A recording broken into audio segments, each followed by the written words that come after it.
Hi, I'm Mike. And I'm Joe. And you're listening to How Many Fingers Am I Holding Up? The podcast. And this week, we're reviewing Blair Witch.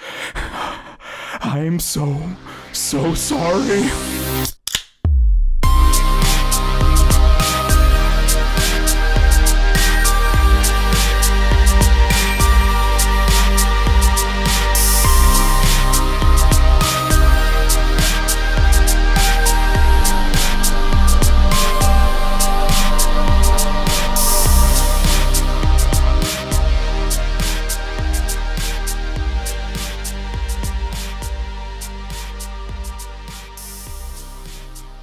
Hey everyone, and welcome back to How Many Fingers Am I Holding Up? The podcast featuring two guys getting swirly and reviewing movies in a weekly podcast form. And thank you to Amanda Alicino on Facebook for that wonderful suggestion.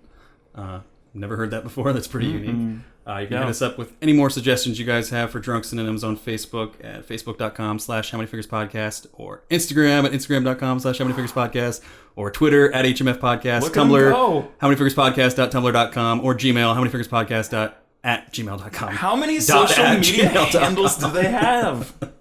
Too many. Too many for us to listen to. But in betwixt us, we have the lovely, the beautiful Chester Cal Chester, Alex Branchick. Welcome to the podcast, Alex. Thanks for having me, guys. Welcome aboard. I feel like I know you as Chester because of a lot of people do on your social media. Now it's Cal Chester, right? That's Cal Chester. Cal Chester, yes. Got to keep up with Where did that come about? Where did that nickname come from? Chester Mahogany. Yeah, well, Cal is from Game of Thrones, right? Right. Yeah. Chester Mahogany is a great name. Where does that come from? It's not a great story. My friend Kevin. All right, never mind. Yeah, fuck I want to be straightforward, guys. Is there any story? My friend got blackout drunk, gave everybody in the room new names, and mine just kind of stuck. He doesn't remember doing it. That's about it. But I kind of I like that. I owe him royalties or something, I guess, at this point. Great, yeah. But Alex is the bassist in my band, so I finally get to plug my band on this podcast officially. My Small Victim. And he also plays bass in Bright Eyed Deliverance, our friend Andrew's band, which is like reggae, funk kind of, I guess. Reggae, pop white reggae. Boy Cali, feel good vibes. But they are fantastic. I saw them live a couple weeks ago at the Greeks. You guys were pretty cool there. So check out both of those bands to hear some Alex on the bass, man. Slapping the bass. I was hoping you weren't going to say it. I was really hoping. So for those of you watching on video, you may see that we're rocking some very sick How Many Fingers Am I Holding Up? The t-shirt. Would you look at that? Would you look at that? And that's because this episode is sponsored. Our first sponsor, Legacy Printing in Landing, New Jersey. You can find them at legacyprintingco.com. They got all your screen printing and printing needs. Jimmy there, he hooked us up with some sick t-shirts. They look great. They're on this sort of Heather Cardinal and Heather Indigo with soft water-based inks. They look beautiful. We're wearing them for the first time. I literally just picked them up today. They're looking good, though. They look great. I like them a lot. If I'm productive this week, you'll be able to buy one by the time this episode comes out at How Many Fingers Podcast. I'm sure you guys will. BigCartel.com. I have faith in Mike. Yes. In addition to the koozies that have been up there for a while. Maybe even a package deal to save you some money. Oh, cheers. Triforce, yes. So check that out. Thank you, Jimmy, for sponsoring us. Definitely. Our first sponsorship. Yes. We made it. We're making We made moves. it. Everybody quit your job right now. Podcasting the big time. Oh, boy. This week, we're drinking one of my favorite pumpkin beers of all time, Warlock by Southern Tier Brewing Company. I'm going to crack this open because I'm dying to drink it.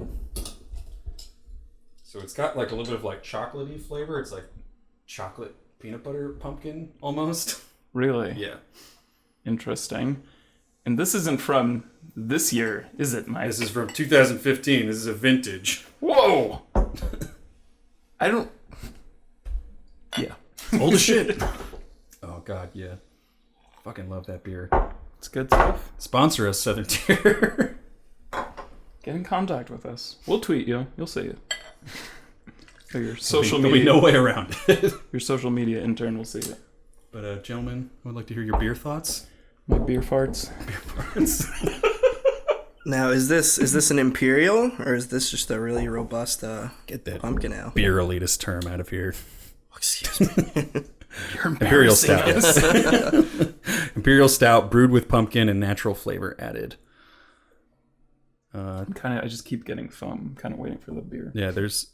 Oh, I guess it's not actually. Oh, my palate is not mature enough. It's a caramel malt, not a chocolate peanut butter.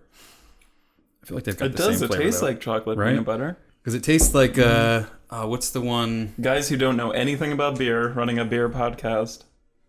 What's the baby Jesus or Sweet baby Jesus? Sweet baby Jesus. It tastes like that with pumpkin. It does. I like it a lot. This is really good. This is my favorite pumpkin beer of all time. It's heavy. It's 10%. All right then. It'll get you good. It's gonna be a good night. Woo! Got 2 more episodes. I'm sure people love when I fucking clap into the microphone. yes! Woo! I'm sure the Suicide Squad episode. We're just clapping and chanting the entire ruined time. Everyone's hearing in one episode. Yeah. But yeah, if you are watching on video, make sure you subscribe to us on YouTube. I can't give you the link because you need to subscribe so we get enough subscribers to give you the link. But if you go to our website, howmanyfingerspodcast.com, on the top right corner, you can click that little YouTube Go into that YouTube, subscribe to us. We need some more subscribers, guys. Yes. And, this week, I feel it was earlier this week, I feel like I was like, hey, Mike, are we on Stitcher? Mm-hmm. And Mike was like, I don't think so. And I was like, yeah, I don't think so either. So we're on Stitcher now, baby. We everywhere now. It's a big week for us. Yeah, it's a lot happening. T-shirts, sponsorship, Stitcher, some more stuff I'll get to after this. Yes. But yeah, if you search us on Stitcher, or there's a link on our website as well, howmanyfingerspodcast.com. If you've been holding out to listening to this podcast because Stitcher is your podcast app of choice. No. Now's your time. Get on that app. If you haven't listened to us until now and you're listening now, you can find us on Stitcher. And you can rate us on there. We'd really appreciate that. Or wherever you're listening to us, we'd really appreciate a rating to help boost our stats. That was a catch-22. It was... Yeah. Paradox. Yeah. And while you're on our website, if you go all the way down to the bottom of every page, we've now got a PayPal link where you can donate to us. Mm-hmm. If you just feel like giving us money for no reason. I figure it's worth a shot. Lots of other people do it. Definitely. Right, yeah. If you want to support the podcast, go ahead. Throw us a donation. And another easier way for many to support us, there's a link for Amazon partnership or whatever that we have. If you click on that, anything you purchase on Amazon 24 hours after that, we'll get a little bit of a cut from that. So it's an easy way to support us while just living your normal life and buying something from Amazon like we all do. Right. And I think the specifics are if you go to our website and you can find both this PayPal and the Amazon link all the way at the bottom. The Amazon's on the left, PayPal's on the right. If you click on this Amazon, if you're going to go purchase something from Amazon, go click in this link. And then while after that, in that same browser, within 24 hours, if you still have that window open, you have 24 hours to, put shit in your shopping cart. Buy it. It's a great way I was going to go into some more complex description, but I just went with that. I think people know how to buy stuff on Amazon. Yeah, I'm really... This is You're going to need to store your credit card information on the website. This is like our No, first... it's not an actual shopping cart. It's a digital shopping cart. Make sure you have an email address before you start. You're going to want a computer first. So there's this thing called the internet. You're going to want to be in the year 2016 or later. Jesus Christ. Let's build this. It's still early in the night. We're getting our bearings. Just let us be. All right. Anyway, let's get into this movie that Alex is here to review with us. The IMDb description for The Blair Witch. Alex is like... Get out of here. For those of you not watching video, I was pantomiming tapping a watch. Yes, let's make sure we describe that every time we do something. Joe was gesturing with his hands when he was making that last point, just so you guys know who are listening. I was pantomiming, just jerking off a large dick. And sometimes I'll do this to say, It's in a locker room. He was wasting my time. Oh, God. It was in a men's fitness center. After some rec league volleyball, as we all do. So the IMDb description for the Blair Witch, or Blair Witch rather, after discovering a video showing what he believes to be his sister's experiences in the demonic woods of the Blair Witch, that's a weird phrase, James and a group of friends head to the forest in search of his lost sibling. Ooh. Woods of the Blair Witch. I don't know, something about that. It's weird to me. Does she own them? Yeah. Are these woods hers? I'm sure it's public property. Yeah. They actually go over that in this movie. They do. It is public property. We'll get into that. But I kind of like the really mythology and history of the Blair Witch in this. The fake we'll mythology. Get to it. Yeah. I know you got notes, Mike. Tell me I got about those them. Mike notes. So Blair Witch is directed by Adam Wingard, who also composed the music for Blair Witch. I think it's pretty cool. Oh, word? But I don't know what music was in the movie. Yeah, I don't remember there being much. There were 3 songs on the soundtrack, and I don't know. I didn't see his name on any of them. One of them was. All right. They're all metal songs. Just another way for Adam to get paid, I guess. But he's a horror director, most notably known for You're Next, The Guest, and segments from the found footage horror anthology films VHS and VHS 2. And it was written by Simon Barrett, who's a frequent collaborator with Adam Wingard. Right. And by frequent, I mean literally everything that Simon Barrett has written since 2010's A Horrible Way to Die has been directed by Adam Wingard, except for some segments from the VHS and VHS 2 films that he wrote in addition to the segments that Adam did direct. Mm-hmm. So they're boys. They've been working together for a while. So Blair Witch would be the 8th collaboration between these two. We done boys. We done boys. The film stars James Allen McCune, Callie Hernandez, Corbin Reed, Brandon Scott, Wes Robinson, and Valerie Curry.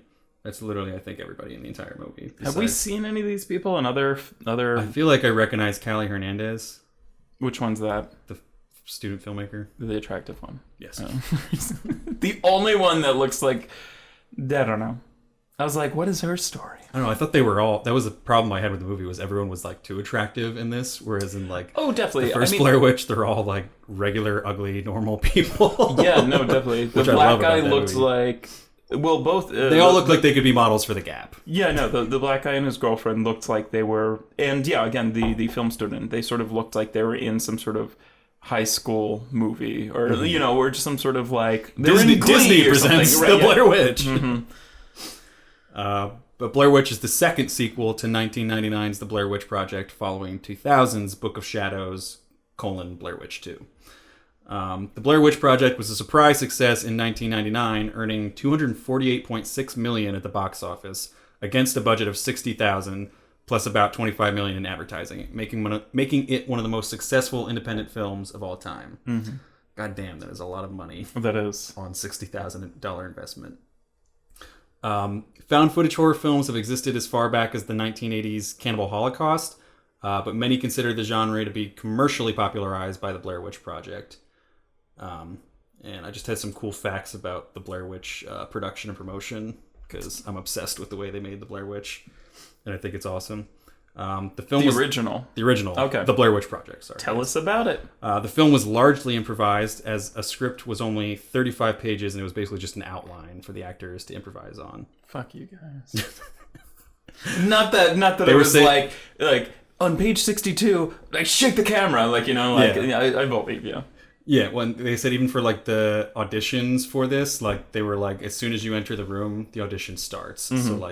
So for Heather Donahue, the lady in that, they were saying that she entered the room and the first question they asked was you're going to jail, or you're being charged with murder for murdering a 8-month-old baby or something like that. Why shouldn't we send you to jail? Mm-hmm. She just had to respond to that off the cuff. No. That's really the first question.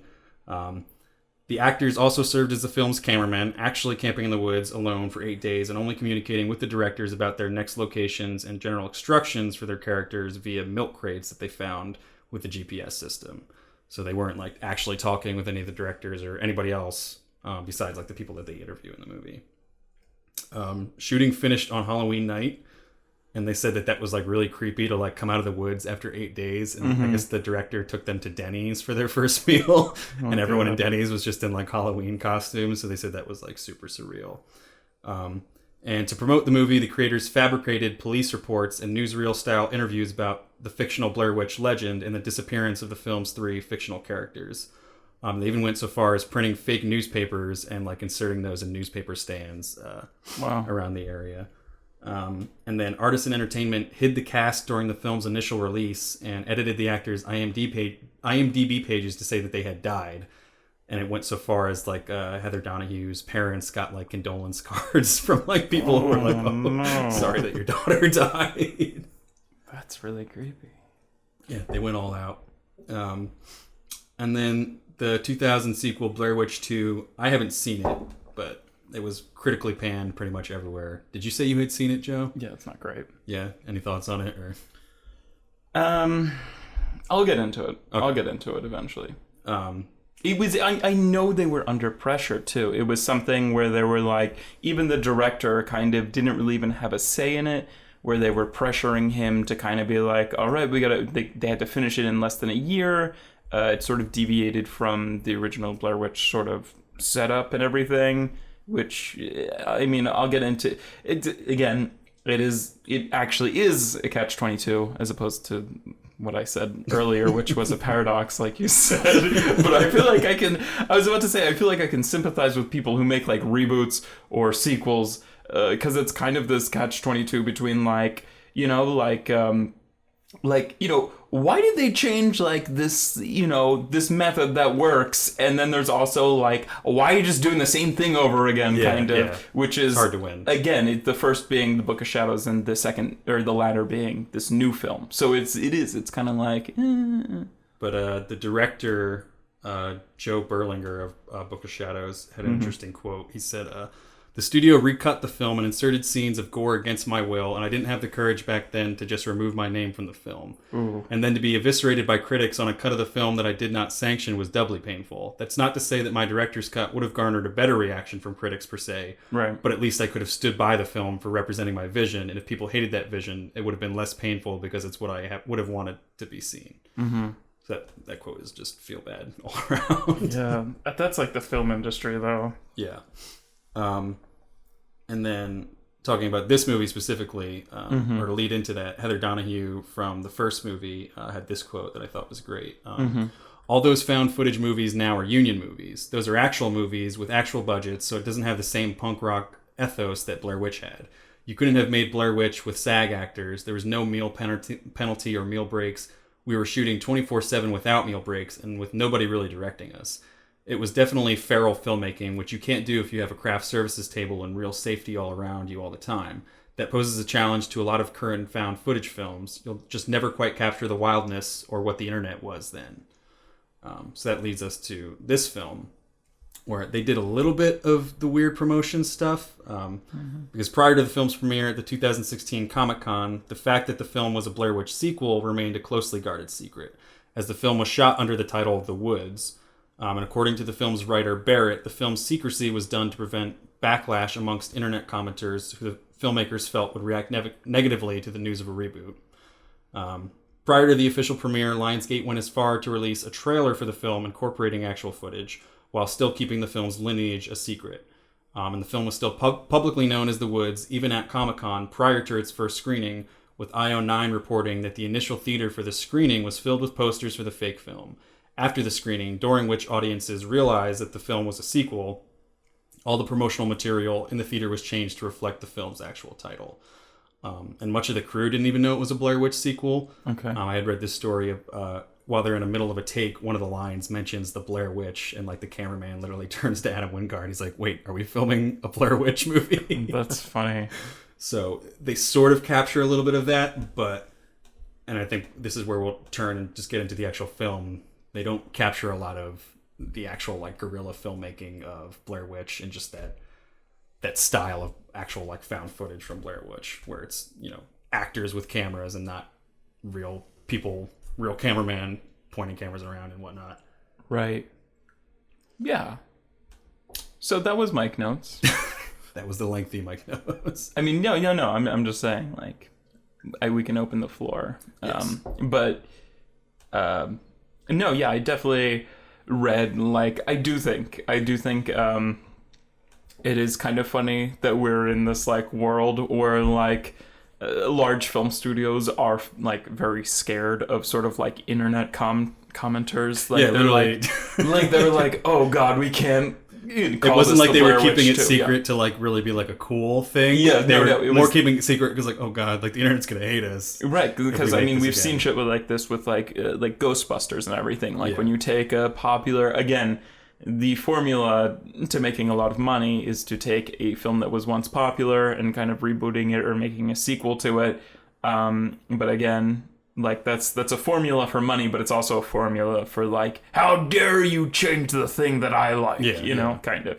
And I mean, this is something that I like, and it is crazy. I think like even it's crazy that they spent $25 million on doing promo for the first one, because I had read that they did $20 million on promo for this one when it cost like $5 million to make, which I thought was like crazy. Yeah, even that is like it had I mean, maybe not as much as they wanted to, but it had a pretty good opening weekend.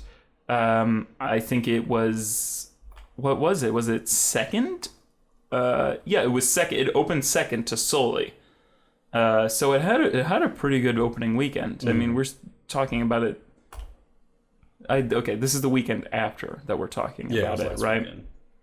But anyway, let's talk about the fucking film. Because it opens, and I already have a problem kind of with the film.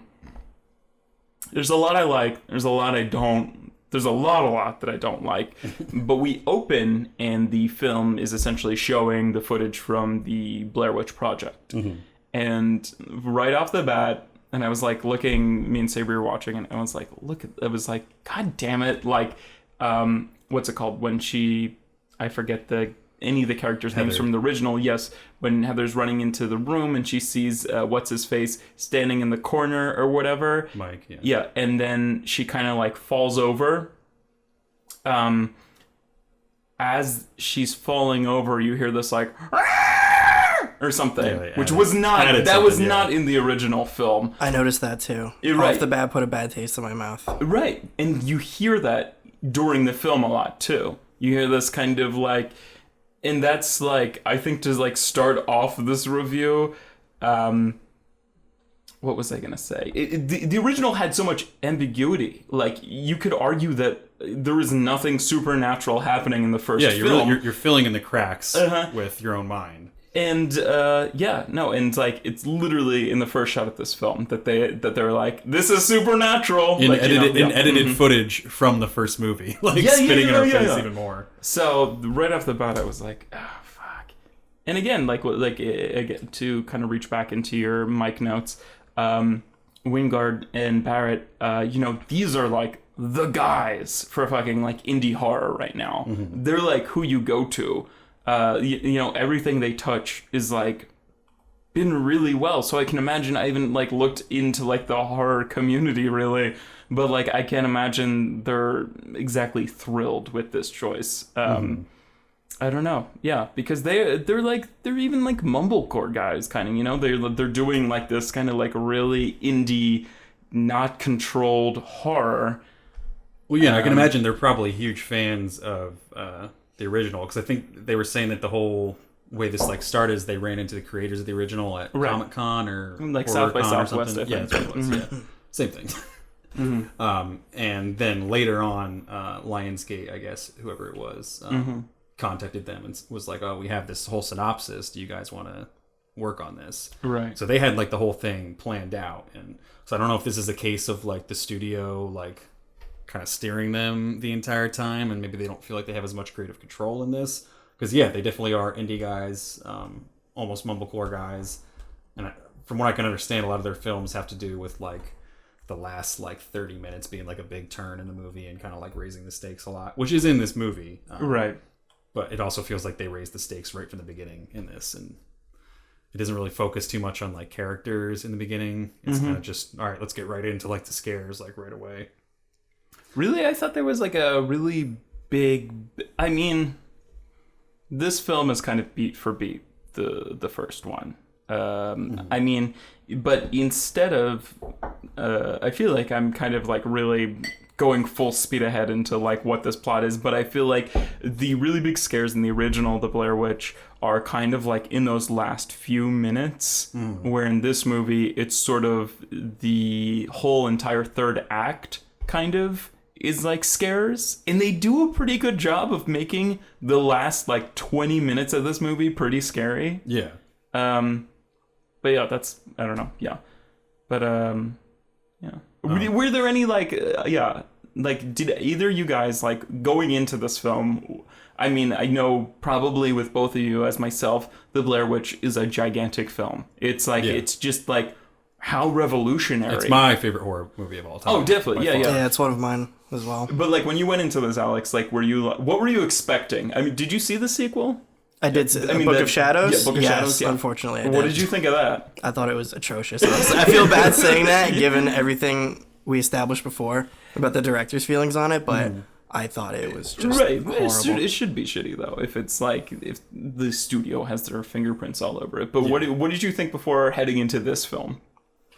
I was just kind of scared, I guess, because I was like, right. This is a great horror movie. I was scared before you even got there. I was scared before I saw the poster and I was like, oh, it's gonna be bad. No, but because I really hold the original film so dearly, and I was like, oh, I saw the trailer in theaters. I'm like, this is their chance to make up for what they did. This could finally be a decent sequel. Right. And it scared being that. I was like, I crossed my fingers. I hope they don't screw this one up. Right, yeah. So I was just anxious, I guess, to see what came of it. I was pretty anxious too. Yeah. What did you think going in? I mean, I think knowing that the second one was so bad, I never actually saw it, but I had heard that it was nothing like the first one, so I didn't even really want to bother and have that image of the first one tainted for me. Okay. I was kind of not expecting a lot. And I think that's just because my hopes are generally pretty low for horror to begin with. Yeah. Like, I think when horror is done well, it can be amazing. Like, obviously, like the first one. But generally, watching any horror movie, I'm just expecting like the last like 10 minutes to disappoint me and to be a lot of bad acting and to just be a generally bad movie. So I did not have high hopes going into this. I'm just still laughing about Alex going into like the theater scare. I'm like, what for Blair Witch, please? He like turns around and sees the poster like, Sees the Rotten Tomato score. I actually didn't even go in knowing it was going to be found footage. Judging by the trailer, it didn't, because it didn't have that like grainy found footage quality to it. So the whole time I was in there thinking like, oh, this will be different. They aren't doing the same thing. Right. And then they bring out high quality Blu-ray ear cameras, right, courtay of whatever rich college this girl goes to. I was about to say, like, let's talk about the opening of this movie, because after they watch this found footage, the girl that's filming, Lisa, she's filming. I guess she's filming a computer screen, is what she's doing, and then she zooms out. And then James goes, "That's my sister." I think she might still be alive. Yeah. Which confuses me right from the get-go. Like, right. Why would footage that was found from 20 years ago... I mean, I guess maybe he doesn't know that it's 20 years ago, but like... What? How would he not know when his sister went missing? He knows when she went missing. He doesn't know when the footage is from. Oh, the footage is from. But I would also think that the footage would have the date on it. Or just 1999, like $300 cameras back then still probably had like the timestamp on it. Right. Yeah, he has to know this is from a while ago. Yeah. But he's also still acting like it was 20 years ago, and he's like, I think she might still be alive. Like, this is not evidence that she's alive. It's evidence she was there. And I don't know why they didn't just make the movie like he wanted to find out what happened to her. Right, you know? Because why did it have to be like, oh, I'm going to go there and rescue my sister from these woods? Like, they don't even fully commit to it because his friends are like, why the fuck why does he still think like she's alive or something? And it's kind of like, he can't be that like in denial this X amount of like years later or something. Like, I don't know. Or maybe they could have gone deeper into some sort of the mentality of like, well, I saw her face, you know, after this many years, she must still be alive. Again, she would be fucking aged 20 years. Yeah. You know? He just 20 years or like 16 years? Or when was it actually? When did the first film take place? The movie was 16 years ago, but they say 20 years in the description somewhere. Gotcha. So I don't know how they're getting that number out there. So then they're doing anyway, it was a very brief interview when they zoom out of the computer, and then the Peter and his girlfriend Ashley, this black girl. Sorry, I'm describing them like that. I'm sorry, Tumblr. They're more than just black. Okay? But anyway, they walk in, they're like, hey, what's up? And then it's like a sharp cut to like somebody closing a garage, which I thought was like a really awkward cut. It was like, hey, what's up? All right, here's the equipment, and here's how we're going to do this. A lot of the cuts in this are like intentionally bad, I think, because they're trying to get that like found footage thing. Right. But it's like, well, if she's like a filmmaker at a college, right, and she's like able to get like the college must have a film department that's pretty set up. If she can get not only one Blu-ray ear camera, but 4 Blu-ray ear cameras, right? Because and then all the other equipment, all the other batteries she's got to have to mm-hmm. survive in the woods for however long they're going to mm-hmm. go out there. I think they were just planning on going one night, but she would know to make better cuts than this. No, but this next scene literally cuts right to like. Although to be fair, I guess it's found footage, so she's not cutting it. But right. No. But here's the plan, and they bring out these devices, which are like, if you were to talk on a Bluetooth and like plug it in your ear, but like it also has a camera. And I think she even says it's like 4K or something. I don't know. She says it's like a very high quality, and he's like, "You got 2 more of these?" And she's like, "Yeah, of course." But it is. It's like, is somebody's college paying for this, or is she supposed to be rich? Or... Yeah, and like I'm harping on that, but I don't mind that because it's kind of what I was expecting. Where I was like, well, if they're gonna do found footage, then they have to, and I want them to update it with like more modern technology. So I got excited kind of when they brought this out, and then also especially when they brought out the drone. Mm-hmm. At first, I was like, "Oh, we're gonna have some cool scares with this drone." Mm-hmm. We'll get into that later, whether that happens or not. Dude, that was one of my biggest problems too. Yeah. At first, I saw all this equipment, I was just like, "Oh, they're just kind of pandering. Like, it's 2016, we have Bluetooth and we have a drone." And then it made sense. It's topical, and I had the same reaction then when they actually show the drone. Zooming up above the trees. Were you excited there for could it? be some. Oh, okay, I was like, there could be some really cool shots in here. Yep. Mm-hmm. Yeah, and it's weird because we'll get into it, but it's a plot device that accomplishes nothing in the entire movie. I'm so glad you think that too. But also, I feel like those two things, like this GPS and this drone, are maybe the only 2 like new things that the director bring to this film.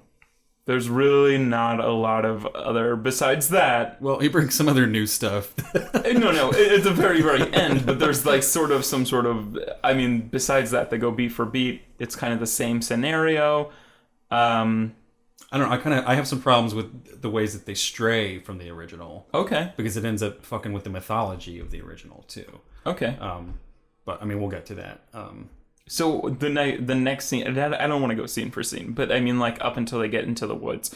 But they go out and they're kind of like clubbing, kind of. I hated that scene. I really like this scene. I thought. Why would they be filming in the club if they're going to be talking about James like behind his back? Like, no, I get it. I mean, they're wearing it all the time. This is just a scene that I like. I don't know. It's also like, we're gonna be filming all day tomorrow. Let's wear these Bluetooth ear cameras to the club. Right. Like, yeah, that battery's gonna be great tomorrow. Right.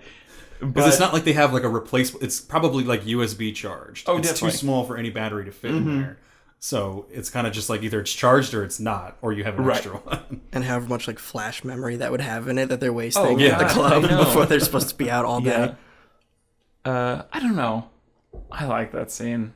Sue me. Why? What did you like about it? Just there's just some sort of humanity to it. It's sort of like they're out drinking, and obviously. But then it could have just been like someone with like a Canon, something like that. That's very true. Why did it have to be all of them? I mean, I guess they're just trying to get us acclimated to this way of them like looking around with the Bluetooth ear cameras. But I'm not saying it was my favorite scene, but I thought it kind of went off the beaten path, and it's not like 100% like out in the woods kind of, I don't mind them being in the club. I just mind that they're like wearing the Bluetooth ear cameras. No, that's true. No, yeah, no, I get that. There's parts of this where I almost wish that they would have just kind of done what I guess the second film does, which is just kind of abandon parts of the found footage formula.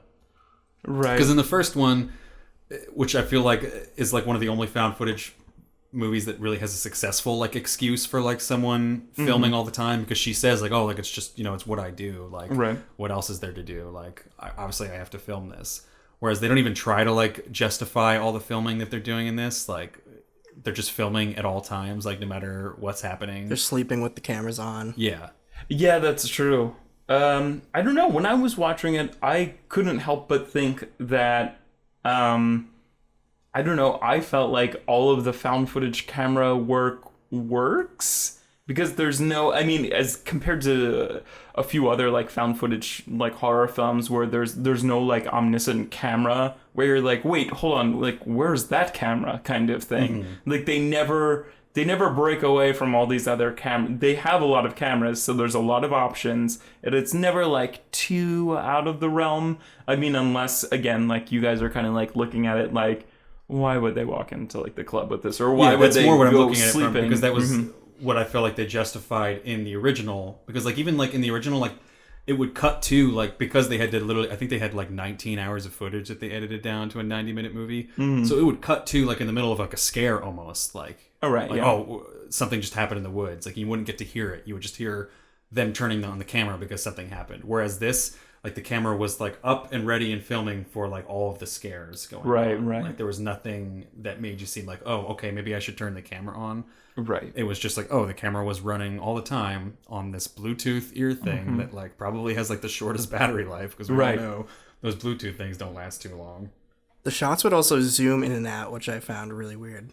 Yeah. If it's just a camera that's running on the ear, they'd look and it would zoom on someone's face. Yeah. And I was like, do they have some kind of a control, or did they just overlook the continuity? Some of them was on the Canon DSLR. Right. Somebody had a DSLR on them. I guess Lisa, the film student did, yeah.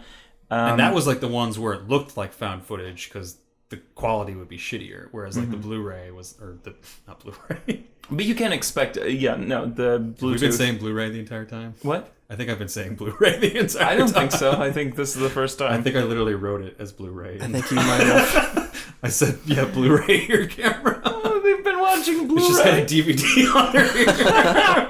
It needs a Wi-Fi connection. I gotta charge. I gotta watch Avatar. Or I gotta listen to Avatar. I was about to say, they're just like projecting like Interstellar on like a tree or something. But okay, so they leave this club, and so they go to this place. They have this guy who the guy who posted the YouTube video. James met him on a forum, and again, he only knows him through like a username or whatever, so they don't really know what to expect. And they show up, and it is kind of these sort of like redneck, kind of trashy people, and they do have like a Confederate flag hung up, and obviously Peter and his girlfriend feel uncomfortable, but again, like I felt like the casting wasn't as trashy as they could get. Yeah, I felt like they didn't really fit, because they're kind of like, they're knowledgeable with like tech and like internet, and then they kind of look like almost more like goth or like punk, like they definitely do. They don't look like Nazi punk type. I thought the Confederate flag was really stuck out there when like you it look makes at them. sense for like Maryland, but they should have just cast different people, because they're like not Nazi, but like their punk attitude didn't really matter much to their characters. Like they could have just as easily been like an actual like rednecks from like Maryland, like, right? Who happened to have the Talia character didn't need to have like purple hair. You know? Yeah. I thought they did a decent job though of making them kind of like weird goth sort of people. They didn't just like raid a Hot Topic and load them up with like band merch. Yeah, they seemed realistic for that, but then the Confederate flag throws you off, because it's like two different sects of like punk, like completely type. Yeah, but this is where I mean, and this is where I feel like we don't have to go scene by scene after this, but I wanted to lead up to this because they. Again, they're in there, they don't feel comfortable with these people, but they're like, listen, we'll tell you how to get to this place where I found the DV tapes, I think, that they found. if we can come with you guys. And of course there's some sort of inner struggle, and I think maybe the Confederate flag is just to have that inner struggle, to be like, for Peter to be like, no man, like I don't want this element around. And I do like that struggle. And supposedly when Lionsgate brought this to Adam Wingard and Simon Barrett, they didn't have that second group at all, and that was Adam's like first pitch. Right. I think that's a nice touch, because I think that makes the more enjoyable parts of the movie is like that conflict, because in the first movie it's basically three strangers that got together via Craigslist or whatnot to make this movie. Whereas in this it's four like pretty close friends. Right. So there's not going to be that same conflict that there is in the first movie, where it's like, oh, you lost the map and blah blah blah, you did all this stuff. So just having a whole other group, I think it creates a nice conflict in there. So that was a nice addition. But what I really like about these characters, and I feel like maybe for people who really enjoyed the Blair Witch, they bring this sort of like a mythology and history of the Blair Witch that only like, these sort of Burkittsville locals can bring, kind of. And again, the dynamic between them and the four friends. But it is a little corny at times. Like, I was kind of like laughing out loud. There's like this random like scene where Talia's like, somebody died in that creek. And I was like, oh, okay. Like they just kind of keep like, which is like realistic and something you would laugh at in real life. So I think it worked, but like I couldn't tell whether they were trying to make the characters like a little loopy, or to kind of be like, to kind of like start like spooking you up, kind of, to get you.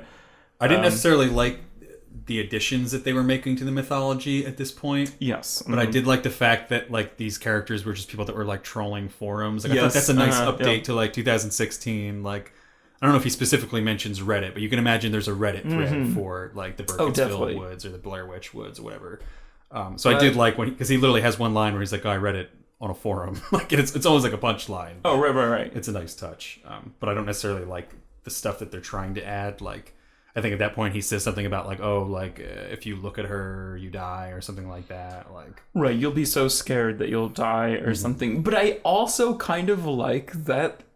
Like, that seems like somebody on a forum who kind of just like reads anything they believe, and they really like buy into this sort of folklore kind of like world. And I mean, just to finish this off, but like the dynamic between Peter and who's the black guy, and Lane, who is like the redneck guy, is like one of my favorite parts of the film, kind of, because he's like, Peter, who is kind of this fearless person, first to die kind of guy, is like egging this other guy on, like, I can't believe you believe in this, like, tell me more about this, kind of, at the expense of, Lane feeling like embarrassed or humiliated or whatever. And I think that's like a really like great dynamic to add to like a horror film.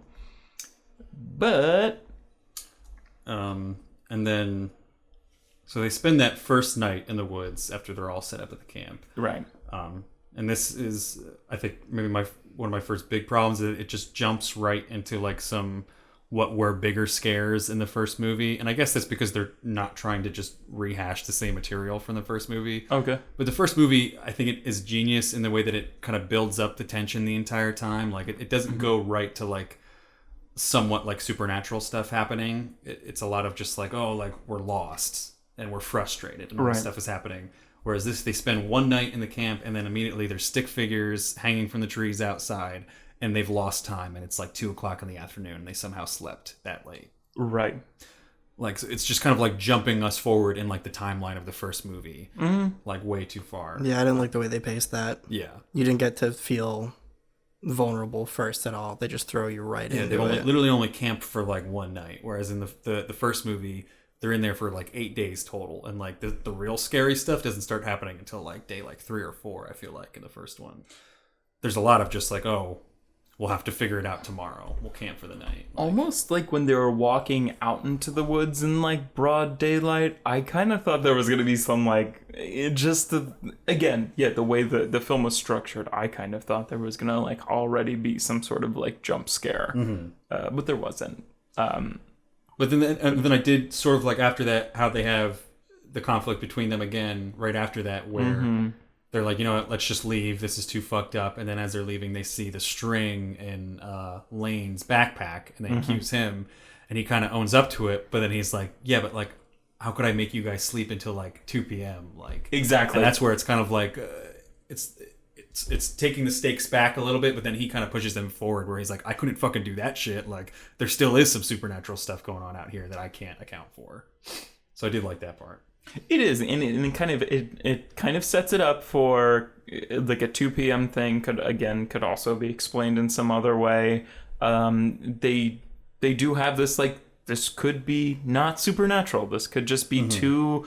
I kind of would have liked this film if it was just two locals like fucking around with like these people who are new to the area and are, you know, investigating his missing dead sister. I don't know. And then I think I think this was like the first thing I told you after I saw the movie, is that like, when I'm watching horror movies, one of my biggest complaints is like jump scares, because I feel like they're so cheap, because it's mainly just like, if you watched it with like the volume off, you probably wouldn't be that scared. It's mainly just like the natural reaction to like loud noises that you can't like anticipate. And to this point, and like after that, for a couple scenes, like all the scares in the movie are just like fake jump scares. Like, and some of them are not even like working as jump scares, as just as like bad or brilliant, if you want to look at it that way, like audio mixing. Whereas like every time they like turn the camera on, it'll be like facing away, the camera turns on, and it literally, like, as it's like swinging up, it'll sound like someone's like punching the mic like with like a fist every time. So like every time there's a cut, every time the camera turns on, there's just like loud noises in your ear that like make you want to jump. And then every time somebody like comes back to the camp, they're like completely silent until they're right at the camp, and then they're like, "Hey, I'm back!" And everyone's like, "Oh!" Like, yeah, it's just like the cheapest like jump scares to this point, which is like, that's like in direct opposition to what the first movie. I was about to say it stood for is a little strong, but like the premise of the first movie is that like everything scary in it is from your own mind, kind of filling in the blanks of what we're not going to show you. We're not going to show you the monster. You're not even going to hear the monster in the first movie. There may not even be a monster. That's up for you to decide. Yeah. And it's really just the mythology that they set up, and, you know, the grainy footage. Like, could you see something there? It's the type of movie you want to just like analyze every frame of and be like, maybe there's something in the grain of this footage there. But yeah, no, that's what I was about to say, is that Blair Witch, this film, the white noise is blaring a lot of the time. And it's kind of like, you're like, my God, if this sort of like background noise is this loud, if somebody screams, it's gonna fucking puncture my eardrums, kind of. So that makes you like on edge, because, you know, if there's going to be a jump scare, it's gonna be like, it's gonna go from loud to fucking really loud, kind of. And that was something that I think the original Blair Witch was not a believer in. I think the Blair Witch was very scary through the sort of like, shh, like, you have to listen. Like, there's very, like, you know, like the twigs breaking or whatever. It was very subtle. It was very quiet, kind of. And I don't know, you thought you could kind of like pick up clues from like little tiny sounds. It was like, that was genius sound making or sound design in its own sound making. And this was kind of like genius, just, I don't know. It works. It is scary. There was some sort of like internal struggle of like kind of trying to, attempting to revisit the first one and make like that work, but also kind of like trying to bring it to this newer audience and like this whole new scene of like horror. Yeah. So there was a struggle there, I think, and it does, like, it is scary. The entire movie, but it just feels like cheaper scares, which is like definitely right. The whole reason we all liked the first Blair Witch was because it wasn't cheap scares. It was like genuine, intelligent scares in a way. Like, it was like the indie movie of like scary movies at the time. Yeah, that all started putting me at odds with this film at that point, once the jump scares started, because I thought if there's anything they should have maintained from the original, it's the fact that it was a psychological horror. Like you said, it's the lack of what you see and hear that scares you, and they just jump into the jump scares and the noises and everything right off the bat, and I thought it was losing the soul of it. And it's strange because, like, I know the first movie was like polarized in its reception. Like, a lot of people hated it.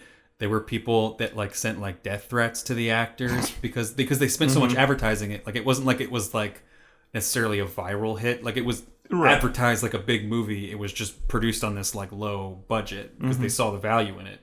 But all these people came into it expecting it to be this like amazing, like traditional horror, when it was really like this whole new thing they hadn't seen before. A lot of people had a negative reaction to the first movie. And even today, when you talk to people about the first movie, there's a lot of people that I know that just personally hate the first movie and think it's not scary at all. It's not what they want from a scary movie. But yeah, there's people that sent like death threats to Heather Donahue and were like, I wish you were dead. Like, Gosh. to the directors a lot too. So I think in perspective, that also makes the fact that they hit the name of this make more sense too. Right, yeah. But it's on the other side of that is that there was a lot of people that did like it enough to make it like 250 million at the box office. Right, yeah. Not to mention DVD sales and all that stuff, which in like 2000 was probably like great on Yeah, it was DVD. booming probably, yeah. It was a really, I don't know, the Blair Witch Project was something that we've never seen before 1999, at least as like a pop culture kind of thing. And I feel like I talk about this all the time, but the Blair Witch Project and The Matrix both came out the same year, and like it made 1999 into like this huge influential year in film that changed like the complete just like trajectory of upcoming films. And again, those two films, The Matrix and The Blair Witch Project, I feel like they were the most copied in like upcoming films and the most like parodied out of any really film I can think of. They were staples of like what film was, in 1999. And again, it was a really big step or building block in film because like from then on, it pushed the envelope for filmmakers to tell stories in ways that we've never seen before, like the Blair Witch Project, and to shoot films in ways that we haven't seen before, like The Matrix, kind of. But I think the problem I have with that is that the first movie did so well, and it wasn't like they had to like necessarily like trick people. Like, people genuinely love the first movie, right? And a lot of the people that went to see this movie are lovers of the first movie. Like, if you hated the first movie, why would you go see the sequel to this? Oh, yeah. So it's like, why wouldn't you, not that you want to necessarily copy what you did with the first movie, but why would you turn your back on what made the first movie so great? Because obviously you're going to get a negative reaction to that. If the people going to see this are people that love the first movie, then you kind of have to at least stay true to what the first movie stood for. Right. Which was an opposition to, traditional horror. The whole reason they made the first movie is because they thought that like some documentaries were scarier than like traditional horror, and they're like, well, we could make like a fake documentary and that would be scarier than anything out on TV today. Right. And they were right. But let's get into some spoiler stuff. Let's get into some spoiler territory. Let's get into it. If you haven't seen this film and you want to see this shitty film, beer's going right to my head now. I don't know. Again, it's beat for beat, kind of like the first film up until this point, yeah. And then it gets a little different, but I still don't think it deviates that much from the first film. But let's talk about it. Yeah. Spoilers. Let's do it.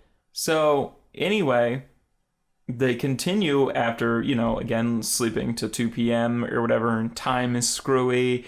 They soon discover that the GPS is screwy because they're walking around in one big circle. They kick Talia and Lane out. Right. They banish them, whatever. After and then they end up back at the same camp. Yeah. Mm-hmm. And I guess there's that's the other thing that they did jump scares with is Ashley's foot.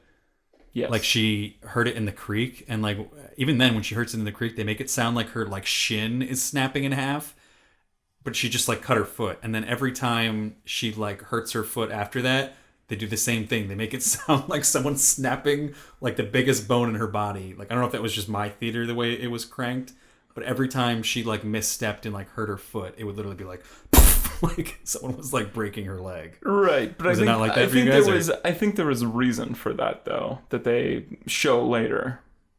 What was the reason for it? Okay, I mean now that we're in spoiler territory, when she is running in the woods and she's in the woods by herself and she's running and she sits down on a log, and I thought this was gonna be a bigger part of the film. But she does pull like this like small Blair Witch twig kind of like shape kind of. Oh, was it? Is that what that was? Yeah, it was a twig that was shaped like the Blair Witch symbols. at least I think. I thought it was like a scorpion or something. It's in the trailer. I didn't know what it was. It looks it looked like it looked like a parasite of some sort. Okay. It bothered me that I didn't know what it was. I was like, go back to that. It's in the trailer too, which is fucking bizarre because I think it is. It's like a small version of like the Blair Witch kind of like twig thing, but it's alive. And I think like all those like kind of like snapping is like supposed to be like twigs, like in the first film when, you know, they'll be like in the tent and they hear like a bunch of like twigs snapping like around them. So like every time something happens to her foot, I can imagine it's like the little like sort of like twig figure in there like snapping around kind of. That's dumb. You know, which is dumb. And again, that's cool. Like to pull like a small Blair Witch like out of your foot, but it doesn't go anywhere. I feel like this film is sort of like a bunch of like really cool set pieces that never really come into like the whole point for that don't is really work to have in the that film. Even when I thought it was a scorpion, it was a dumb scene because it was just a gag of like like she didn't die because of that. She got it out of her body. It was just to have the visual of pulling that out. Right. The scene I did like was well, after that, Peter runs off into the woods. Ashley's like sick as hell in the tent.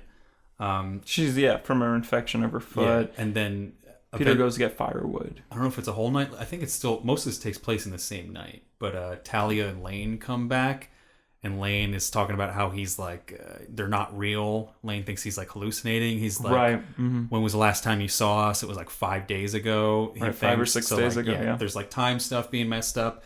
That scene I thought was pretty cool. That was creepy. Yeah. And then Lane runs off, and Talia stays with them, and then I guess they try to go to sleep, and maybe it's the next night or the next morning, or maybe just later that night. I think they wake up the next morning and it's just still dark out, and they're what the hell? Yeah. Some more time stuff, but they think that Talia is the one that, because they find more of the stick figures, they think that Talia must have done it because Lane was the one who had done it before. Right. So then Ashley grabs one and snaps it in half, and Talia's body actually like snaps in half. Which, like, that I thought was a pretty cool scene. That's how that happened. I couldn't tell what happened to that scene. I did have to like talk to other people who had seen the movie to figure out what happened there, because I thought she threw the stick figure at her and sliced her in half, and I was like, that don't make no sense. That don't make no sense. Not in my world. But when you think about it, it does make sense. It's like a voodoo doll that she's snapping in half, and that's why. And that I think is cool. It doesn't. But again, it's another set piece that I think it was like a cool idea. But then, like in reality, in this whole kind of bubble that they're living in, how or what or what? But it's cool because it doesn't deviate too much from the mythology of the original one, because obviously no one snapped the voodoo dolls in the original one. And it kind of gives purpose to those little stick figures. Like, oh, that's what they're there for. They're actual voodoo dolls. They are real.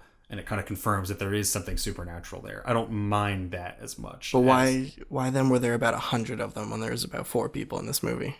Yeah. That's something that I thought was odd. That's also and there's even that gigantic one that like creaked the tree when she bumped it, which I thought was kind of cool. That is cool. But then I sat and thought about it, and I'm like, why all of a sudden in this one is the witch just like dialing it up again? Like she knows it's the sequel. Like, I gotta go more stick figures this time. I gotta amp it up. I gotta push for that third movie. They spent $5 million on this one, not $60,000. I got kids to feed here. I got more money for stick figures. Studio's breathing down my neck. I gotta do big. I gotta go big. I didn't like when they.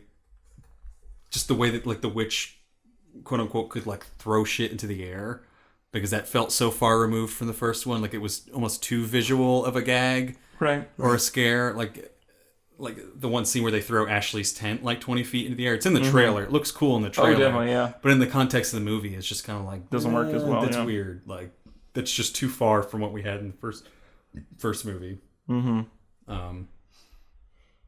The fact that the drone didn't amount to anything is still one of my biggest like complaints, because they even have a whole scene around the drone, but it's like it wasn't worth anything. It's one of like the weakest gags in the movie. Like, the drone crashes for some reason. Ashley thinks that going to climb up a tree after she just pulled like a stick out of her leg is like a good idea to get this drone. Who also has the drone app on her phone? Yeah, I mean, I think they all had the drone app. But yeah, she like climbs up the tree, and then I thought it was going to be something where like the drone was going to like slice her hand off or something. Yeah. But she just ends up getting pulled out of the tree by the witch, I guess, or just falls. It's unclear. Yeah. And she falls to the ground and dies. And it was just kind of like, all right, that's how Ashley died. She fell out of a tree, climbing for something she didn't really need. What happens to the drone, though? It's become I don't know. A witch drone. A witch drone. A witch drone. If you break the drone, it breaks all the other drones in the area. I thought that scene was weird too. Haunted drone. That It's chasing after them. Blair Witch 4. That went against drone. everything they established with the if you look right at the witch, that's how you die. Right. But she's just in the tree, and all of a sudden she falls or gets pulled out. So she didn't look right at the witch, but she still that's not how she died. And they even in the beginning when they're showing off the drone, they're like, yeah, this is how in budget films they get these cool sweeping helicopter shots, and so they really make it out like it's going to be this big cool thing. It's like a gun in the room that doesn't go off by the end of the movie. Like, right, yeah. They really set it up like it's going to be something cool. I was really upset with that. Yeah, and it is true that, like, Ashley dies by not looking at the witch, and then there's a few other... Like, it would be one thing if that was the only thing they changed about the mythology was if you look at the witch, you die. Because that's still kind of... You could put that in line with, like, witch, like, magic and, like, wicked magic and whatnot. Whereas, like, throwing shit, like, 20 feet into the air, like, that's just straight up, like, sci-fi horror as opposed to, like... It just doesn't fit with, like, what's scary about a witch being a witch. Like, witches, it's, like, hexes and, like, curses and, like, stuff like that. And just pagan rituals. Like, supernatural powers, like, as far as, like, supernatural physical powers are not really what, like, make witches scary. Right. So we lose Ashley. We lose Talia. Bye, Peter. Yeah. And Peter, we don't really even know what happens to Peter. He got chased by what sounded like a giant for some reason. Yeah. They did a lot of weird stuff with the sound design where, like, in the first movie, again, it was just the natural white noise of the camera with sticks and stuff in the background was terrifying. And then in this one, they make it sound like there's, like, an earthquake or thunder or, like, an ent from, like, Lord of the Rings. Like, just, like, growling underneath, like, every scene. Like, they just had so much, like, useless, unnecessary stuff underneath the noise for everything. Like, when I heard those footsteps, for whatever reason, I got the image in my head that the Jolly Green Giant was running around and chasing him, and that completely took me out of the mood, too. Yeah. But again, there's no moment where it seems like he directly looks at the witch. A tree just kind of falls on him.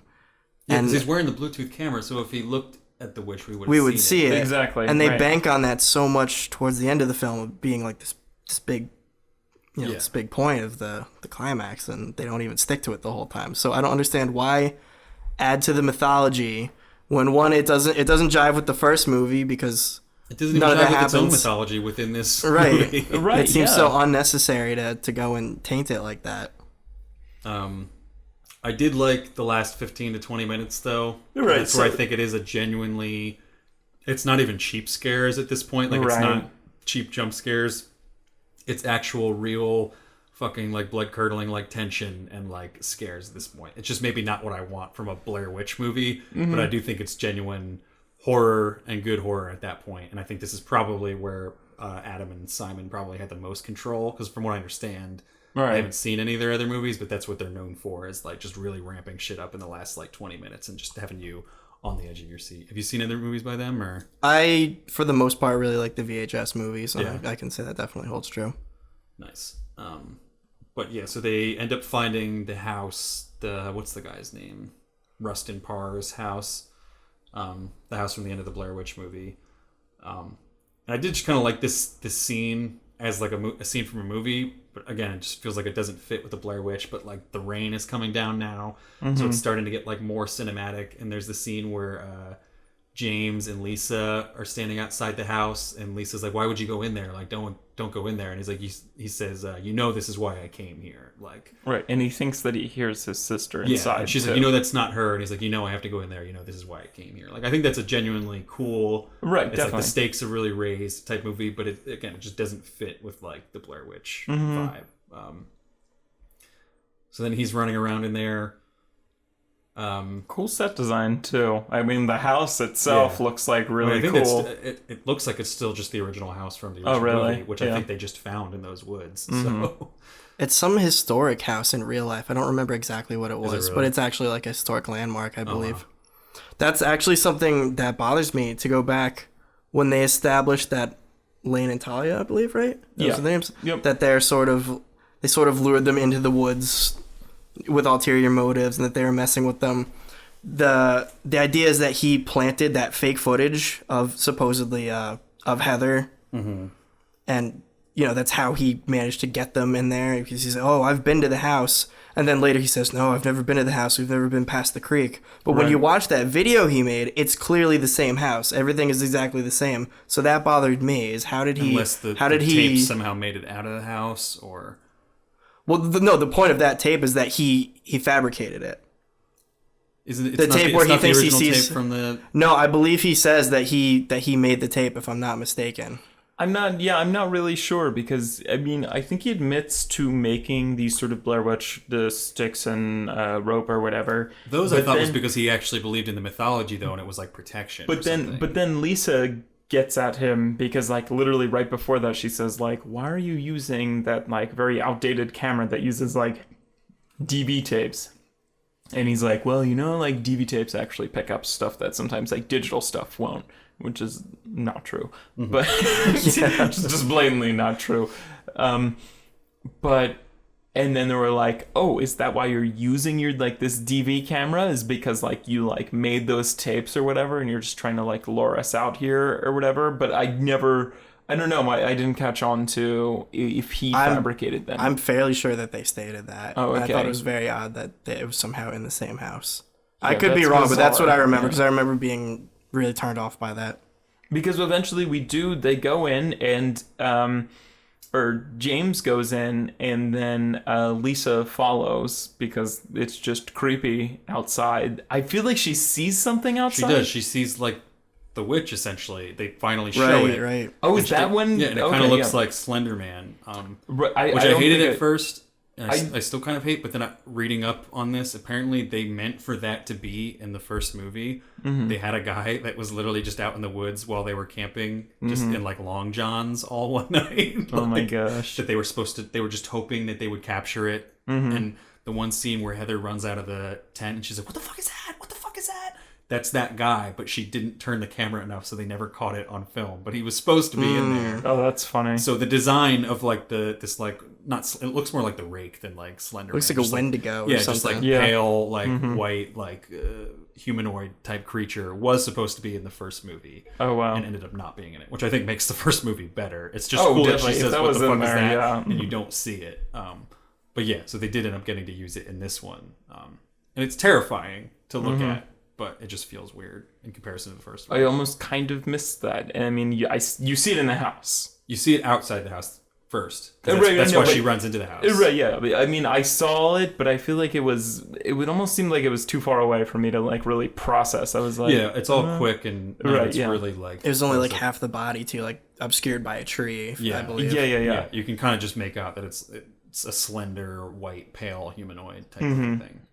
But then you get into...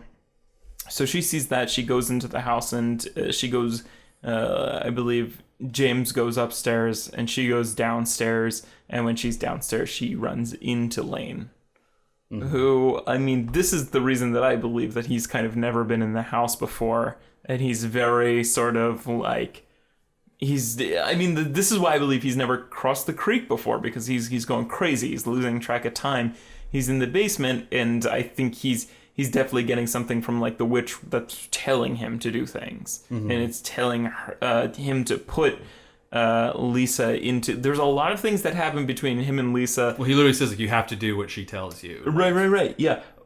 But, like, literally, it was just maybe the way it was cut, but I almost couldn't tell whether it was, like, Lisa putting Lane into, like, the crawl space or whatever that was in the basement. Or if it was vice versa. But it's Lane putting her into, like, this, like, underground, under the basement. What is the proper word for that? It's not crawl space. Right, it's not man-made. It's man-created, if that makes sense. Like, someone clearly dug their way through that, but it's not artificial. Right. But yeah. So, she's down there. Or he basically locks, like, a door above her, and she has no way to go but down. Or, I mean, at least that's what she decides to do, is go down into this very tight-fitting tunnel, and this is maybe one of the scariest parts of the film, especially with like anybody who like is like, oh man, I would never want to be in like a tight space like that. Yeah, without the supernatural elements. Right, yeah, to be stuck in something like that, and she is stuck for a while down there. Yeah, it's similar to the scene in Don't Breathe where she's walking around or crawling around the air vents, vents, and there's the dog coming behind her. Mm-hmm. This one, she's crawling underneath the ground with like all these like nasty looking roots and stuff underneath there. It's muddy, like and mud gross, and puddles and whatnot, sewage and then she can almost, hear the witch or the creature or whatever like behind her. Mm-hmm. So she's like trying to like scurry like as fast as possible. She literally gets stuck at one point, which is like that's a nightmare for anyone with like claustrophobia. Oh, definitely, yeah. That would have been for me because I can get pretty claustrophobic. But it lost me because when you see her struggling, you can see that she has leeway between her shoulders. And she's kind of moving around, and that's the widest point in your body. So I'm like, what is she stuck on then? Yeah, I thought it was her hips. That sort of ruined it for me. I have no idea. I mean, maybe she's got convinced. Wide hips because she's a girl. Yeah. Childbirthing hips.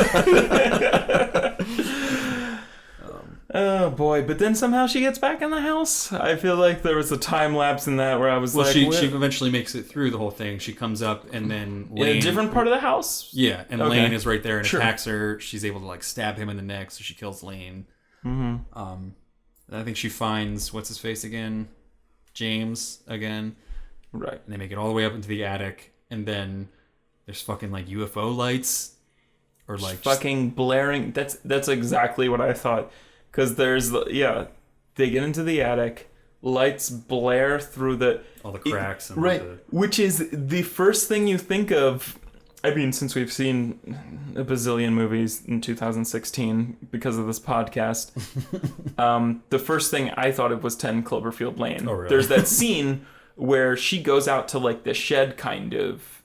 She's like out of the house and she like hides in the shed, and then like the spaceship kind of like blares on the lights, and it is like one of those sheds that's kind of like built with like that kind of like aged like planks or whatever, and it blares. There's like a scene in 10 Cloverfield Lane that's exactly like that. It's just very like alien imagery sort of, and for them to use that into this, I was kind of like, they don't really like explain it. Like, no, where does is the like witch, even like a supernatural like element? Where would that come from? Luminescent somehow, or I don't know. It just looks like it's like a huge spotlight like shining in. Like it's not like a glow. It's like a forced directed like light shining through. That would be coming from outside the house too. Yeah, I don't know. And it's not even really a scare. It's just kind of like a visual thing. Where like it looks cool, but it makes no sense with the mythology of what you've created here. Where somebody was talking about, I mean, I think a lot of people saw that and thought kind of like Alien, but somebody was talking about like, it almost seems like the Blair Witch is like some sort of like fucking alien kind of, in maybe like this spot where they can fuck with time and space and like light and dark and everything, and like maybe this like cluster of woods is a hot spot where they abduct like, people. Yeah. It seems like that would have been a weird, but I got a little bit of chills when you just said that. Right? Yeah. But it doesn't fit with the rest of the mythology in terms of like the stones and like the things hanging from the trees, the voodoo things. Mm-hmm. Then they're in the attic.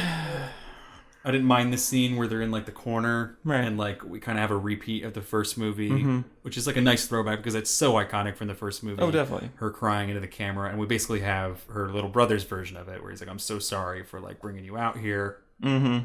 Then he hears Heather's voice behind him, and this is after he's like explicitly said to Lisa, like, don't look behind her. That's why we're looking in the corner. Right. Don't look at her and you'll die. But then he hears Heather's voice and turns around, and then he gets dragged away or killed or whatnot. We don't really see. Mm-hmm. And then I did like the tension of seeing just Lisa's camera pointed at the corner. Right, and, yeah. like, hearing stuff behind her and not like afraid to like turn around. Mm-hmm. She does the shit where she like holds it over her shoulder to like see it. Yeah. She walks behind her, but that I feel like doesn't make a lot of sense with like the mythology. Like, does the witch really care how you see her? But like, does she get caught via that? Because I feel like you don't see anything in the DV camera. You do see. That's when you see the witch again. I believe is when she's. You see it scamper off. okay. Out of frame. maybe I'm mixing it up in my head, because I feel like there was something where like I feel like there was like some camera where like everything almost looked normal, and then another camera which kind of looked like everything that was happening, which like was kind of like this metaphor for like maybe this is all in their head, or kind of like, and maybe this is like this other camera is. No, it was the I one was where, truly it's the one where she trying has to, like the flip screen that she's looking through. I guess it's the DSLR. All right. Yeah, I wasn't crazy about. She's got one of those D cameras, 60D or 70D. Screen flips around. But yeah, there's a lot happening. Yeah. In the end, and it was a lot for me. I feel like I've said 2 parts wrong already. I'm like, and then she doesn't see it through the DVD. Yeah. Well, it's all like everything is just like a little flash of something here, and then it literally ends with her hearing Josh, and I think it's his apology kind of just being replayed somehow again. Right. And she turns around, of course, and gets killed. Falls for the exact same thing that happened 5 seconds prior. Yeah. Yeah, exactly. And that's the end of the movie. And like, I like the ending sequence, and just in terms of like the scare value is there. Like I feel like you get your money's worth in terms of it being a scary movie in that last like 30 minutes. Like, I feel like this is like a movie I would have loved at like 13 to watch it like a sleepover. Like right, yeah, maybe it starts like a whole new generation of people who like the Blair Witch, but again, it's not as iconic. It's not. Right. It's just kind of a movie that's going to be out for Halloween, you know, like. But I don't like what it does to like the mythology of the original one. Like I think it kind of almost like spits in the face of the ending of the first one, where like the ending of the first one, it was like something you kind of had to like, you had to pay attention to the dialogue earlier in the movie where they said like, oh, Rustin Parr, when he would kill the kids, he would make one of them stand in the corner while he murdered another one in the center of the room. And he would just have to like listen to like the scream. So when you see at the end Mike standing in the corner, you know that Heather's going to die. And that's what happens when like the camera falls down. That makes it like the coolest horror ending of all time. Right. And then they come back to that, but now they've changed it so they're standing in the corner because if you look at the witch, you die. Right, yeah. Like, so it just goes against the whole like mythology of it that they created in the first one. It makes it like way too supernatural. The fact that how much they show the witch in this, it's only a few scenes, but it's enough to be like, that's still way more than the first would have been willing to allow. So I feel like it would have been great if this was any other movie but a Blair Witch sequel. Like if this had just been literally The Woods, like they were originally marketing it as, I probably would give this a much higher score than if it was a Blair Witch sequel. Oh, definitely. So you wanna show some fingers? Yeah. Show some if fingers. we want to talk about the Rotten Tomatoes and just the critical consensus. Oh, true. What did the people think? The people. What do these people... People versus the Blair Witch Project. The film has an approval rating of 36% on Rotten Tomatoes based on 149 reviews with an average rating of 5 out of 10. The site's critical consensus reads, Blair Witch doles out a handful of effective scares, but aside from a few new twists, it mainly offers a belated rehash of the original and far more memorable first film. And then that was the critic score. The audience score is 39%. So I feel like Just they really... Yeah. I feel like it's a pretty common theme. Yeah, like a sort of... What would that be in our score? 36? Yeah. I can't do math. Neither can I. I'll look it up on my phone. But if you guys want to go into what you guys want to give it. I think it would be a 1.5. Because 40 would be 2. Yeah. Yeah, so round down to 1.5. It's like a 1... So the public's giving it a 1.5 fingers. Yeah. Both critics and the audience. Yeah, I don't know who wants to go first for fingers. I'll go first. Yeah. I feel like I've said a lot of what I need to say about this film. Say what you need to say. Say what you need to say. The bucket list made me cry. I did press where I said that. And now I look like Okay. That's for our John Mayer fans. John Mayer fans are also fans of the press of the bucket list. He said... Fans of, not the movie The Bucket List? Yes. The press. The of press. The Bucket List. And they interviewed John Mayer, and he said, that film was so sad and so meaningful. It made me cry. And then the film was fucking terrible. People are like, say what you need to say, John. Say what you mean to say. Or, John Mayer's on Snapchat now. It's pretty funny. I think you would appreciate it, Joe. I'd look at that. All right. Yeah, but I feel like I've said everything. I feel like I've said a lot of shit that I need to say. I mean, I'll rehash a little bit. I guess things that I didn't say were that... did I say the found footage? Yeah, the found footage works for me. There's really never a time where I'm like, where's that camera coming for? Because you have all these Bluetooth cameras, then you have the kind of like a main camera, which is like a DSLR, which is still being operated by somebody in the film. I think, again, the editor does some purposely bad cuts, but I mean, there is some like pretty good pacing in the film where I feel like it's hopping between different POVs that I think works. And I don't know. I feel like I said a lot of things that I liked about this film because it's rare that I liked something about this film. It's really easy to hate.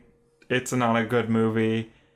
I think it follows very closely in the footsteps of the first one. It doesn't really, again, go into its own real movie. And I feel like it is like... I feel like I've said this about The Shallows, but it was like the least amount of effort that they needed to actually make a movie. The film itself was so short. It was like an hour and 20 minutes or something. Mm-hmm. Like that's like even less than like your typical like indie film or something. Yeah. It was just, and like there were scenes in there that were almost unnecessary too. I feel like they were trying to like stretch it out kind of. So I feel like they didn't have a whole lot. I was talking to these guys before and I said, for some reason I was Googling Halloween H2O. So, because Halloween H2O wasn't a very good movie. And I feel like this was on like that same level of like, well, it wasn't like totally bad. It wasn't like the worst thing ever, but it wasn't good. Which is I think about Halloween H2O. And again, the original, it still holds up like to this day. Oh, yeah. And that came out so long ago in 1999. And so it's almost like the original has held up this long. What is the point of making a new one?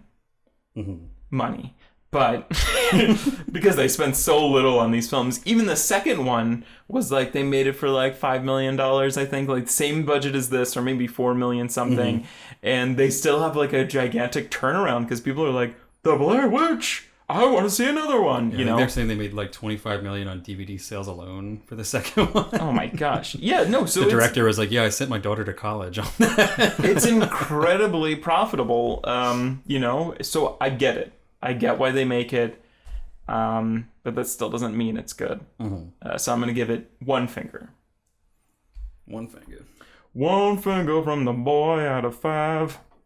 I guess I'll go next. I think, like I said before, the original Blair Witch is like my favorite horror movie of all time. Right. I think it's because it doesn't rely on the things that I hate from horror movies, which is like cheap jump scares or like overusing special effects.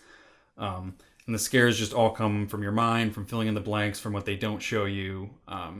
And on top of that, it's like a landmark of like independent guerrilla filmmaking. Like everything about the way that movie is made is so cool. Oh, definitely. And I feel like this movie just betrays everything that made the original movie so great. It becomes everything that the original movie was like standing against. Mm-hmm. And it just seems dumb because it doesn't have enough faith in the audience who are probably largely fans of the original or just new people. It doesn't have enough faith to just return to that minimalist style and like stick with it. Like, right. It ends up just being found footage technique, but still being a straight up traditional classic supernatural horror movie. Mm-hmm. Not traditional in the sense of traditional, but what is contemporary now for horror movies. Right. And it still has some genuine scares. I was genuinely terrified towards the end of the movie. It reminded me why I don't like seeing scary movies in theaters. Oh, yeah, definitely. But I don't think it deserves the Blair Witch title. And I think being related to the original film didn't really add anything to it to begin with. They could have had just a genuinely decent horror movie if it had just stayed as The Woods. So I'm going to give it 1.5 fingers total for me. All right. Alex boy, you want to share your thoughts? Baby boy, show your fingers. show your finger thoughts. Show your fingers to the people. Here they are. I came in ready to give it about 2.5 because when I left the theater and I was talking to my friend about it, we both sort of felt the same. Like, there's a lot we didn't like. Overall, we liked the ending. We thought, it wasn't that bad. It was the best we could say was if you're bored and you haven't already, if you've already seen Don't Breathe and you still want another horror movie, sure, go out and see it. It's Halloween time. Why not? But then after sitting here and talking about it, I'm like, yeah, there isn't much I actually like about it. I think I was propping it up on the fact that it wasn't Book of Shadows, and I'm like, all right, at least this was better, Right. So, and I mildly enjoyed myself watching it. I wasn't bored the whole time or anything, but I can't still give it the 2.5. I'll give it 2 stars. Fingers. Oh my goodness. I'm reading the made branding. that mistake many times myself. 2 fingers. I'm sorry. Yeah, I'll give it 2 fingers. Could have been worse. Could have been a lot better. You're a big fan of Don't Breathe? I haven't even seen it. I just know it's better. Oh, okay. Yeah, no, I recommend it. It's good. We liked it. So that's going to come out to 1.5 fingers for us. So it's a pretty fair score. That's fair, yeah. And that's literally what the critics gave it as well. 36% would come out to 1.5. So that's that. That's how the whole ball game been played. Just a reminder that this episode was sponsored by Legacy Printing. Go check those boys out. LegacyPrintingCO.com. I think they're on Instagram and a bunch of other stuff as well under Legacy Printing. And the t-shirts, again, that we're rocking should be available this week. HowManyFingersPodcast.BigCartel.com. Go pick one up. Support us. HowManyFingersPodcast.com. There's a web store link there as well. Make sure you tune in for Snowden next week. Snowden. We're going to get Snowden next week. Snowden in September. October. Is it going to drop in October? I actually don't know. I think it'll drop. No, you're right. October 6th. All right. Anyway. It could snow in October. It has before. It has. It snowed. When we lived together, we had a huge snowstorm. It was like October 30th, though. Yeah. Or 31st. It was a Halloween party when it snowed. Yeah. Anyway, that's that. Alex, thank you so much for coming on. Thanks for having me. Yeah, thanks for coming on, dude. Andy just texted me and said, so excited to do the podcast next Saturday. Because he's an asshole. Do you have links for Bright-Eyed Deliverance that we can send people to that I can plug right now? Or off the top of my head, no. Because I don't come prepared. I can look it up right now. But for My As Well Victim, it's facebook.com/myaswellvictim or myaswellvictim.bandcamp.com. I'm sure Bright-Eyed Deliverance is just facebook.com/ I feel like we also didn't mention that Alex was one of the brave souls that showed up to help. Oh, that's right. A Less Than 3 alumni. Yeah, I forgot about that. He was eternally grateful for that whole thanks so much. Because nobody had to show up. We were just like, guys, we're trying to make a movie. We need help. Yeah. We have no money, no nothing. It is facebook.com/Bright-Eyed Deliverance. So head there for all your funk and reggae needs. They're awesome. And I think that's about it. So we're going to sign out of this episode. Signing out for How Many Fingers? The podcast. I'm Mike. I'm Joe. And I'm so sorry that I reviewed this movie for you.